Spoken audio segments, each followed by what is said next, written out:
Bonjour à tous et bienvenue dans cette nouvelle vidéo. Alors aujourd'hui je vais vous présenter plus en détail le custom de ma Nintendo 64. Je vous avais déjà montré une première ébauche. Et puis en fait je me suis dit que le temps que j'ai passé dessus, ça méritait bien une petite vidéo explicative. Donc voilà, je vais essayer de faire les choses à peu près bien de ce que je me rappelle. Parce qu'honnêtement j'ai tellement fait ça en freestyle que je ne me rappelle pas forcément les étapes, etc. Donc premièrement, évidemment, j'avais une carte mère de Nintendo 64 équipée du fameux RGB qui permet d'avoir une meilleure qualité vidéo. Il n'y en a pas beaucoup des cartes mères comme ça. Soit il faut l'installer, soit c'était sur les certaines Nintendo 64 assez rares. Donc moi j'ai la chance d'avoir cette carte mère qui possède ce système vidéo.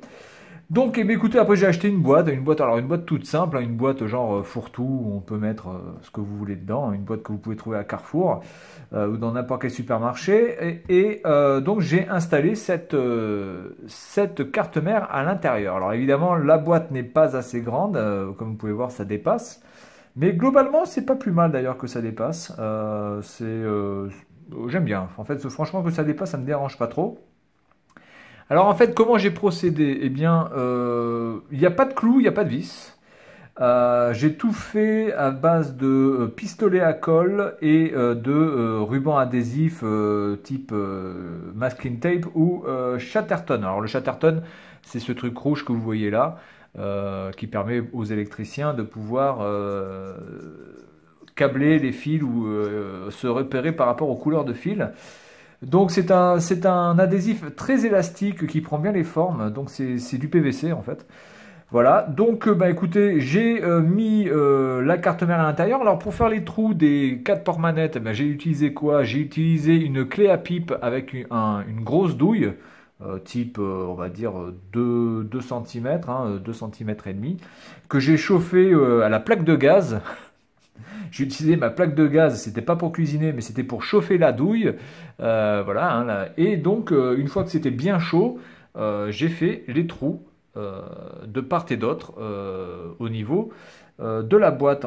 Bien sûr, il faut mesurer, parce que si vous faites ça à l'arrache, ça va être un petit peu limite. Mais donc, avec la chaleur, en fait, ça fait les trous, ça fait des trous très ronds, bien ronds comme il faut. Et donc, j'ai pu caler mes 4 ports manettes. Donc ensuite, une fois que la carte mère était plus ou moins calée, alors j'ai mis une cale en caoutchouc que j'ai trouvé derrière pour éviter que, évidemment, quand j'appuie, ça fesse. Donc il y a une cale en caoutchouc ici, puis il y a une autre cale en caoutchouc qui est là, mais je ne sais pas si on va la voir, donc du coup c'est pas grave.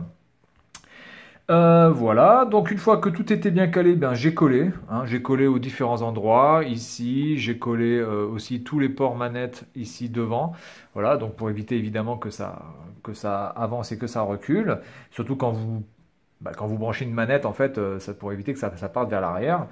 Voilà, une fois que j'ai fait ça, j'ai décoré. Voilà, j'ai décoré tout le tour. Alors j'ai mis plusieurs couches parce que j'ai fait plusieurs essais avec plusieurs couleurs, avec plusieurs types de matières. Et du coup, je trouve que celle-ci est plutôt pas mal en fait. Voilà, ça fait style chantier. Voilà, mais j'ai mis 4 pieds en caoutchouc ici, évidemment aussi. J'ai laissé l'espace pour le truc dessous. Enfin bon, sur la Nintendo 64, ça sert pas vraiment à grand chose. Ça pourra toujours permettre une aération. Voilà, je me tâte d'ailleurs à faire deux sortes d'échappements sur le côté. Peut-être que je le ferai, j'en sais rien. Je me tâte avec deux tuyaux qui sortent un petit peu là, ça pourrait faire une sorte de tuyau d'échappement ou tuyau d'égout pour notamment la circulation de l'air. Voilà, alors ensuite j'ai décoré le top de ma boîte. J'ai fait deux trous ici, un pour mettre le bouton Start. Voilà, un pour mettre On-Off en fait. Voilà. Alors j'ai utilisé un corps de stylo, tout simple, un stylo de base. Et puis comme vous pouvez voir, j'ai collé le bouton Start d'une manette de Nintendo 64 dessus. Voilà. Ensuite, donc ça c'est collé aussi au pistolet à colle sur le bouton directement. Et ici c'est le bouton Reset. Voilà, que j'ai collé également. Et ici, j'ai mis une grosse plâtrée de Chatterton pour éviter justement que ça ressorte de l'autre côté, en fait, que ça traverse le trou de l'autre côté, que ça tombe, en fait. Donc là, ça ne peut être bloqué que à l'intérieur de la boîte. Voilà, donc une fois que c'est fait, eh bien, on n'a plus qu'à enclencher tout le bazar. Voilà, tac. Et voilà, et ben, vous branchez ce que vous avez à brancher derrière, vous allumez, voilà, hop, donc là c'est off, là c'est on, et puis si j'ai envie de reset, je reset ici. Alors j'ai collé les boutons de la Nintendo 64 parce que j'en avais une qui était pétée, donc je l'ai collé au pistolet à colle un petit peu partout pour que ça rappelle un petit peu l'aspect Nintendo 64. Voilà donc ma Nintendo 64 totalement custom avec un corps de console totalement créé par moi. Mais c'est vrai, j'ai vraiment fait ça en freestyle parce qu'au départ je voulais mettre juste ça dans une boîte bleue et c'était terminé. Puis après, bon, au fur et à mesure, évidemment, on est créé des trucs et puis on se dit bah tiens, ce serait bien de l'habiller comme ça, puis ça ferait plus classe et puis on continue, puis on continue, puis au final ça donne ça. Alors évidemment il y a des imperfections, hein, évidemment, mais faut bien comprendre que j'ai fait ça sans outils. Hein. J'ai pas j'ai pas comment dire, une sorte de pistolet à chaleur qui permet de bien plaquer les choses sur du plastique. Voilà, j'ai pas ces trucs-là moi, donc j'ai vraiment fait ça au cutter, à la clé à pipe à la plaque de gaz de cuisine et au pistolet à colle. Bon, le pistolet à colle, c'est vraiment le seul outil qui peut-être n'est pas forcément dans tous les,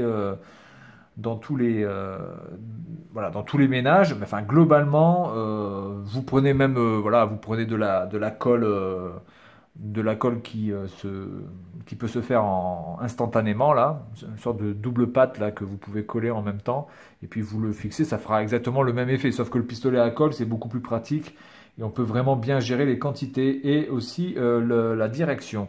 Voilà donc c'est tout pour la présentation de cette Nintendo 64 version japonaise, enfin version américaine mais qui lit quand même les jeux japonais, donc j'ai réussi.